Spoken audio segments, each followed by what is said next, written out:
మా స్టోరీలు కేవలం కల్పితాలు. మా స్టోరీలు మీకు నచ్చినట్లయితే సబ్స్క్రైబ్ చేసుకోండి, లైక్ చేయండి. అనగనగా ఒక ఊరిలో విశ్వంభరుడు అనే వ్యక్తి ఉండేవాడు. అతను ఎంతో కష్టించి 1,00,000 వరహాలు సంపాదించాడు. అతను తన వ్యాపార నిమిత్తం దూర ప్రాంతానికి వెళుతూ తన వద్ద ఉన్న మొత్తం ధనాన్ని ఒకచోట పూడ్చిపెట్టి వెళ్ళాడు. తర్వాత అతను వ్యాపార పనుల కోసం దూర ప్రాంతానికి వెళ్ళిన విశ్వంభరుడు వ్యాపార పనులు పూర్తి చేసుకొని తీర్థయాత్రలు చేయసాగాడు.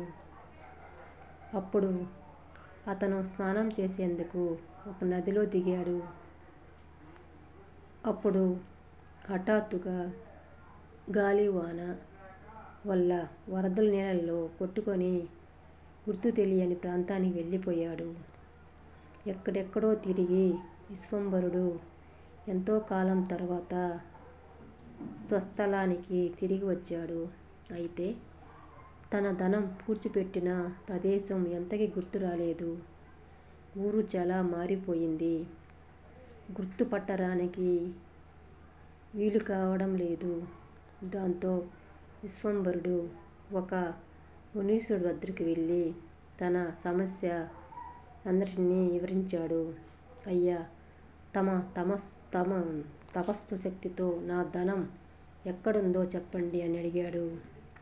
మునీశ్వరుడు కొంతసేపు ఆలోచించి కళ్ళు మూసుకొని కొంచెం సేపటికి తర్వాత కళ్ళు తెరిచి, ఇక్కడికి దక్షిణ దిక్కున పంటలు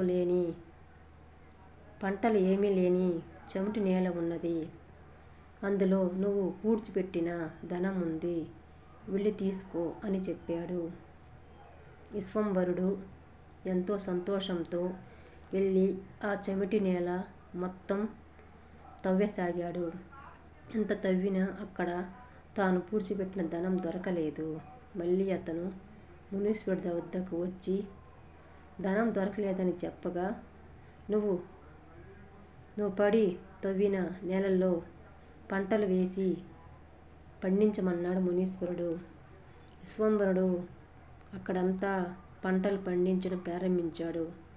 అతని కృషితో పంటలు బాగా పండాయి. అవి అమ్మడంతో బోలెడు డబ్బు వచ్చింది. కానీ అతను మళ్ళీ మునీశ్వరుడు దగ్గరికి వచ్చి తాను దాచిపెట్టిన ధనం దొరకలేదని చెప్పగా, మునీశ్వరుడు, నాయనా, నువ్వు పూడ్చిపెట్టిన ధనం ఎప్పుడో దొంగల పాలైంది. కానీ ఇప్పుడు నువ్వు పంటలు వేయడం వల్ల దండిగా ధనం సంపాదించావు. కాబట్టి నువ్వు పూడ్చిపెట్టిన ధనం అనుకో అన్నాడు విశ్వంభరుడు. విశ్వంభరుడికి అసలు నిజం బోధపడింది. ఈ స్టోరీ కేవలం కల్పితాలు. మా ఛానల్ స్టోరీలు మీకు నచ్చినట్లయితే సబ్స్క్రైబ్ చేసుకోండి, లైక్ చేయండి.